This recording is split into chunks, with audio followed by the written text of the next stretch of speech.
Bonjour à tous.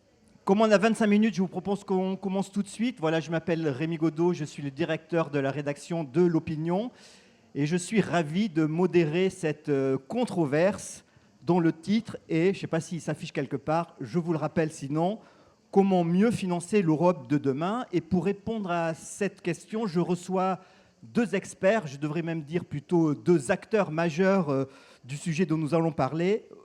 Bonjour Slavomir Krupa. Bonjour. Vous êtes directeur général du groupe Société Générale et président de la Fédération bancaire européenne. Bonjour Hector Grisicheka, je l'ai bien prononcé. Bonjour. Vous êtes directeur général de la banque espagnole Santander. Alors pour rentrer directement dans le sujet, vous vous souvenez tous que Mario Draghi, il n'y a pas très longtemps, avait dit que l'Europe avait besoin de 800 milliards d'euros par an sur 5 ans pour pouvoir investir dans son avenir, pour pouvoir éviter son déclin, éviter le décrochage avec la Chine et les États-Unis. C'était en septembre 2024. Et quelques mois plus tôt, un autre rapport qui avait fait du bruit, celui de l'État, Enrico Letta, disait, lui, qu'il y avait une priorité, une urgence, c'était de créer une union de l'épargne et de l'investissement en Europe. Il parlait d'un marché financier européen intégré. Alors, ce marché européen intégré, on en parle depuis 15 ou 20 ans. Il va peut-être falloir des années encore pour le créer. Et en même temps, tout le monde reconnaît qu'il y a une urgence à investir maintenant. Et c'est peut-être ma première question introductive, Hector, c'est quoi la priorité? Il faut gérer le long terme, gérer le court terme. Qu'est-ce qu'il faut faire pour accélérer cet investissement dans l'Europe de demain?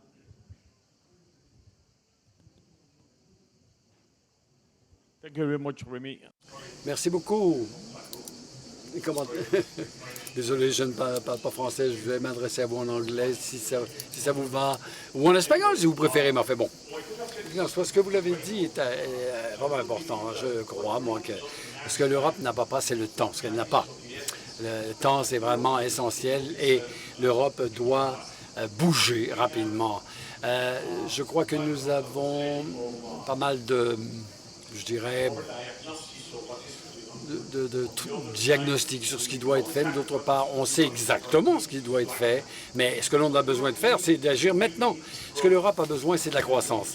Et il faut qu'on obtienne cette croissance de la concurrence.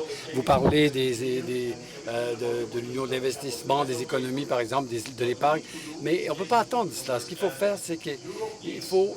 L'Europe a besoin, vous parlez de 800 milliards d'investissements. Moi, à mon avis, il faut 1,4 milliard de trillions par année. Et c'est sur quoi nous devons nous concentrer. Il faut que l'Europe soit attirante pour les investisseurs. Au lieu d'exporter 300 milliards d'euros à d'autres parties du monde, il faut que les Européens investissent en Europe. Et il faut faire cela maintenant, sans tarder. Et il s'agit simplement de rendre le marché attractif, le marché européen attractif. Et c'est ce que l'Europe peut faire. L'Europe, à mon avis, a tout. Mais il faut qu'on s'organise finalement pour être attractif. Priorité numéro 1, la croissance, les conditions de la croissance. So, English, right? That's what we agreed. Okay. Bon, on était d'accord que je parle anglais. Oui, évidemment, je partage ce point de vue. Nous avons été en Europe au cours des, je dirais, 15-20 ans. On s'est concentré sur uniquement la résilience, finalement. C'est un peu comme il y avait un consensus général sur ce qu'il fallait faire, c'était de protéger l'Europe, protéger les citoyens européens contre... je ne sais pas quoi exactement, mais contre eux-mêmes, de protéger beaucoup de réglementations, l'union de l'épargne et des investissements et les politiques européennes qui nous disaient à nous, moi en tant qu'individuel, comment on devait investir et ce qu'il nous fallait faire, combien de dizaines de pages feuillets fallait signer avant d'investir notre argent dans des actions ou quoi que ce soit. On s'est concentré sur la résilience. Et la résilience ne génère pas de la croissance. C'est important, d'accord? C'est ce qui nivelle l'impact de la crise. Et évidemment, on en a connu un il y a 18 ans, qui a été significative, la crise en 2008. Mais d'être concentré sur la résilience, ça ne génère pas de la croissance. Et la création de richesses, la prospérité, et le bien-être des populations, la satisfaction de leurs besoins, la santé, l'éducation, les opportunités, etc. Cela repose seulement sur la croissance. Et si on ne change pas cet état d'esprit, je pense franchement qu'on est foutu. Et au mieux, il y a deux choses. On va devenir finalement un Disneyland. Les gens vont visiter les musées. La deuxième chose qu'on va être, c'est les gens vont sous-traiter les petits boulots, alors que toutes les innovations vont être aux États-Unis, en Chine, etc. Slawomir Krupa, est-ce que trop de régulation tue l'investissement ou du moins le limite beaucoup trop en Europe? Et qu'est-ce qu'il faut faire pour débloquer les choses? I mean, well, first of all, Bon, trop de réglementation, réglementation, je vais tuer les réglementations, je ne sais pas. Moi, ça tue l'activité. Mais aussi la gestion des régimes. J'ai eu un échange avec un type, un des grands régulateurs aux États-Unis, et on se rappelait de l'histoire de la banque de la Silicon Valley qui a fait faillite. Et un des commentaires qu'il a fait, c'est qu'ils avaient environ 100 retours des règlements du régulateur sur toutes les choses qu'il devait faire. 100 éléments de régulation. Si je me rappelle bien, ils ont dit dans ces 100 points, il y en avait 2 sur la gestion des risques des taux d'intérêt, la raison pour laquelle la banque a fait faillite. Évidemment, si vous avez 100 points que quelqu'un qui a un pouvoir sur vous et qui vous dit c'est super important, voilà, il faut vraiment respecter toutes ces réglementations, quelle que soit il n'y a pas de prioritisation. Mais évidemment, vous allez peut-être passer à côté du risque qui va vous tuer. Et donc, de toute évidence, la réglementation intelligente et la supervision aussi, c'est celle qui se concentre sur le risque et s'assurer que vous traitez ce risque en faisant votre boulot. Qu'est-ce que c'est notre boulot? C'est de prendre des risques. Donc voilà, c'est ce qu'on fait, c'est notre boulot, c'est notre vie. Et donc, il faut qu'on soit capable de faire cela alors que le régulateur doit nous protéger et l'économie de faire des stupidités. Mais il ne doit pas nous empêcher de faire notre boulot. La Fédération européenne bancaire, quelles sont les 2 ou 3 préconisations que vous faites pour débloquer la situation? so I mean, do you want it long? Est-ce que vous voulez que je sois long, ennuyeux ou rapide? Allez, soyons brefs. 1 minute, 2 choses. D'abord, capital. On parle de la concurrence, la compétitivité, etc. Donc, ça veut dire une chose pour l'un, pour l'autre. En fait, on ne comprend même pas de quoi on discute. Non, il s'agit de capitaux. On accumule des capitaux en Europe, un capital en Europe sans raison. Et en passant, on ignore souvent que la plupart du temps, les banques ne font pas faillite. On ne provoque pas de crise économique parce qu'il en manque de capitaux. C'est un problème de liquidité. Nous, on est obsédés au niveau européen sur les capitaux, le capital. Donc, on accumule le capital. Le capital, c'est quoi? On en revient à la première question. C'est les capacités de financement. Chaque euro de capital qu'on doit geler quelque part, selon les réglementations, c'est 15 euros qu'on ne finance pas. Donc, la BIF, lorsqu'on a fait une enquête sur les 15 banques majeures, le régulateur a gelé, entre guillemets. Donc, ils ont dit aux 15 plus grandes banques, au-dessus des réglementations, en plus des réglementations, il faut mettre de côté 150 milliards de capitaux, donc 1,5 milliard à 2 trilliards de capacité de financement que l'on ne va pas vous proposer à vos entreprises, à vous, à l'économie américaine, qu'on n'injectera pas en raison du poids de supervision qu'on impose. Donc, un point, c'est arrêter de geler les capitaux alors que les États-Unis réduisent de 160 points base les capacités financières de 2 trillions de dollars. Les Royaumes-Unis réduisent d'environ un peu moins 1 trilliard et nous, on augmente le capital de 1,2. Donc, on ne demande rien de moins que arrêter cette folie. On ne veut pas déréguler, on dit arrêtez et avançons à partir de ce point-là. Vous êtes d'accord, donc il faut pas déréguler, c'est un mot qu'on n'aime pas trop en Europe, ne pas déréguler, il faut simplifier, il faut arrêter de rajouter des couches. C'est quoi la stratégie? Look, I mean, Bon, regardez, bon, je pense que ça a été, Slawomir l'a bien dit, les banques n'ont pas besoin de capitaux. On a assez de capitaux pour soutenir quoi qu'on ait à soutenir. Ce qui est important sur la réglementation et le superviseur, il faut qu'il se concentre sur le fait que le modèle de chaque banque soit profitable. C'est une question de profit. Lorsqu'un modèle ne fonctionne pas, la banque peut faire faillite. Alors, ce qui est important, que les banques soient profitables. Je pense que le modèle que toutes les banques ont est profitable en Europe. C'est également très important de mettre les choses en perspective en matière de réglementation. On prend le cas de Santander, par exemple. L'année dernière, je parle de 2025, nous avons plus de 450 réunions avec les différentes superviseurs, par exemple, les règlements. Cette année, on en a eu 600 à l'agenda. 600 réunions avec les régulateurs. Imaginez-vous l'énergie, la préparation, le temps qu'on perd pour faire cela. Et donc, il faut que les régulateurs comprennent cela. Également, il y a un point très important. C'est que le superviseur, le régulateur, doit comprendre ce que l'on veut. On veut qu'ils arrêtent et qu'ils nous laissent faire notre boulot, notre travail. Et ça, c'est la base de tout. Donc, vous avez un modèle profitable, un modèle rentable, qui gagne de l'argent. Il y a beaucoup d'opportunités en Europe et il faut qu'on soit en mesure de justement profiter de ces opportunités. C'est ça qui est important. Chris. Comme les Européens, c'est-à-dire qu'il est adverse au risque, il n'aime pas trop le risque, mais ce n'est pas que le régulateur, c'est les Européens qui n'ont pas la culture du risque aujourd'hui. C'est culturel. Moi, je pense que ce qui arrive ici, c'est que les gens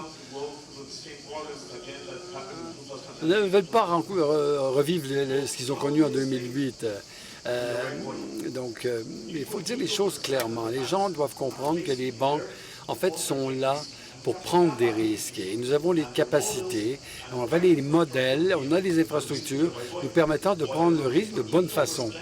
Mais il faut que les gens comprennent qu'ils doivent adopter le point de vue que le modèle est profitable à long terme.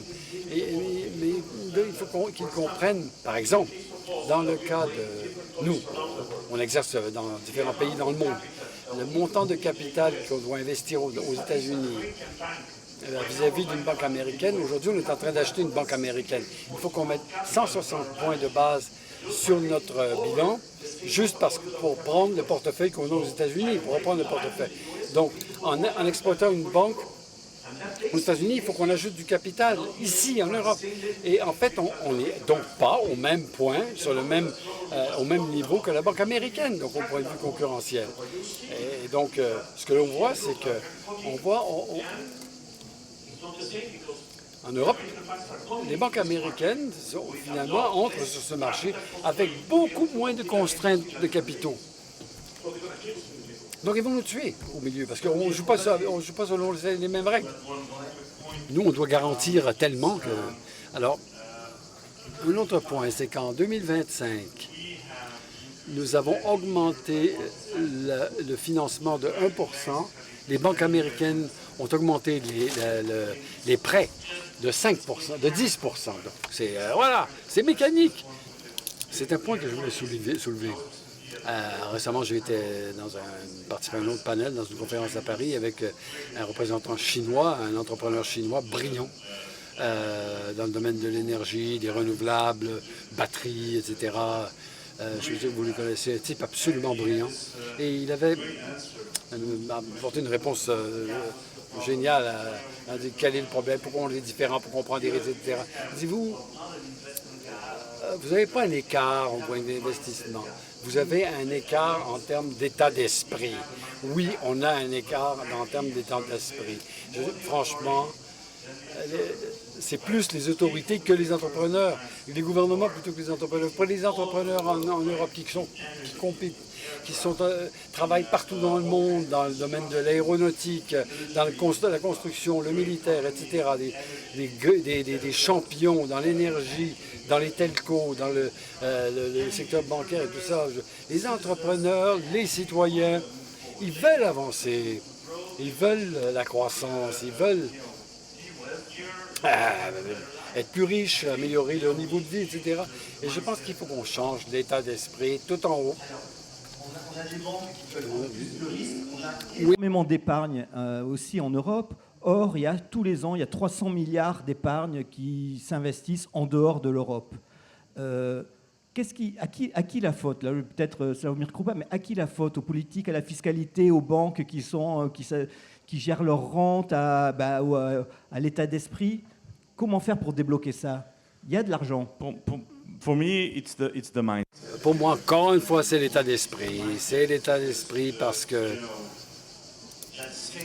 ce même argent qui semble ne pas vouloir être investi en Europe par milliards à SpaceX, Elon Musk.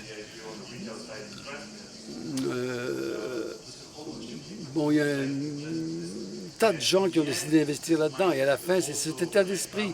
Parce qu'évidemment, quand on voyage beaucoup tous les deux. Je pense que les Européens qui vivent à Dubaï, les Européens qui vivent dans la Silicon Valley, je pourrais dire les Français qui vivent à Dubaï, 50 000 personnes, et il y a des centaines de milliers de personnes qui vivent dans la Silicon Valley. Ils sont français. Et ils investissent, ils prennent des risques. C'est un problème d'état d'esprit. Et il faut comprendre qu'à la fin, ce qu'il nous faut chercher, c'est la croissance, rechercher la croissance et que l'on se concentre au soutien de la croissance. Vous considérez, vous, que c'est le rôle de Santander, par exemple, de faire en sorte que les Européens investissent en Europe? Ou ça, c'est politique? No. Non. Ça ne peut pas être le rôle des banques de faire en sorte que les gens investissent en Europe. C'est important que les gens le comprennent. Le but, c'est de faire en sorte que l'Europe soit attractive pour les investisseurs. D'abord, il faut la croissance. Et quand vous avez des opportunités, et moi je suis très optimiste par rapport à l'Europe. À chaque fois que je voyage, que je vais de pays en pays, je vois des tonnes d'opportunités. Ce dont on a besoin, c'est d'être en mesure de montrer au marché que ces opportunités sont là et aussi de projeter cela. Parce qu'il y a une fragmentation. Ce qui tue l'Europe, c'est la fragmentation. Il faut penser unis. Si on arrive à penser unis, à se concentrer là-dessus, l'Europe va changer. L'argent est fongible. Ça va là où on va se tourner. S'il y a des retours, l'argent sera là. Et à ce moment-là, si les banques commencent à avoir les bons retours, eh bien à ce moment-là, l'argent sera investi. Le modèle doit être rentable, c'est ça. Et à ce moment-là, l'argent sera investi parce que l'Europe est fantastique. Il y a des opportunités à saisir. Si on était dans les années 2000, moi j'étais une banque d'investissement à les moments, l'Europe était une terre d'opportunités dans les télécommunications. En 95, en 98, c'était l'Europe. L'Europe gérait tout, avait le haut du panier, parce qu'on avait les relations. Je vais vous répondre. Ça fait 20 ans, 15 ans ou 20 ans qu'on parle de ce fameux marché unique des capitaux. Il n'est toujours pas là. Et on se demande si dans 10 ans, il sera là. Comment on peut être optimiste? Ce qu'on a besoin de faire, vous savez, les crises sont toujours des sources d'opportunités. Et quand il y a une crise, l'Europe sait toujours comment réagir. Et ça, c'est une super opportunité. Quand les gens voyaient Trump, moi je disais c'est une bonne opportunité pour l'Europe parce qu'on va pouvoir s'unifier, main dans la main, et agir. Et c'est ça qu'on a fait. C'est ça qu'on doit faire. À chaque fois qu'il y a une menace qui se profile à l'horizon, qui pèse sur notre structure, on s'unifie. Pour la première fois, je l'ai vu à Bruxelles, il y avait des décideurs politiques qui étaient là, qui ont commencé à penser à faire en sorte de rendre l'Europe attirante, attractive, pour que les gens investissent dans l'Europe. Et je suis d'accord avec Laromé. C'est l'état d'esprit qui compte, qui prime. Yes, especially recently. Et surtout récemment. D'abord, il y a le rapport Draghi, puis le rapport Letta. On dit que c'est important, blablabla. Mais peu a eu lieu depuis lors. Mon sentiment, c'est que ce printemps, notamment les choses ont bougé. Et on peut le lire dans les conclusions de certaines réunions du Conseil européen. Les choses changent. Et le discours qui est tenu au top va permettre de changer les mentalités. C'est très important. C'est malheureux qu'il faille des années pour y parvenir. Mais j'ai le sentiment qu'il y a une dynamique aujourd'hui qu'il n'y avait pas il y a 6 mois. Peut-être le Groenland a permis de changer la dynamique, peu importe la raison, mais moi je suis optimiste. 2 minutes, vous avez 1 minute chacun. Est-ce qu'il manque beaucoup ou peu finalement pour que l'Europe réussisse à éviter le déclin en investissant? Parce que c'est bien ça le sujet. Hector, 1 minute. C'est exactement ce que j'ai dit.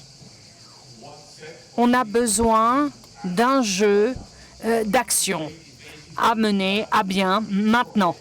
Il faut oublier nos différences et il faut se concentrer sur ce qui est le mieux pour l'Europe. Et si on est en mesure d'y parvenir, qu'on oublie nos différences, qui est le champion où et quand, alors on pourra avoir un marché pour tous et alors on sera vraiment compétitif parce qu'on a tout pour y arriver.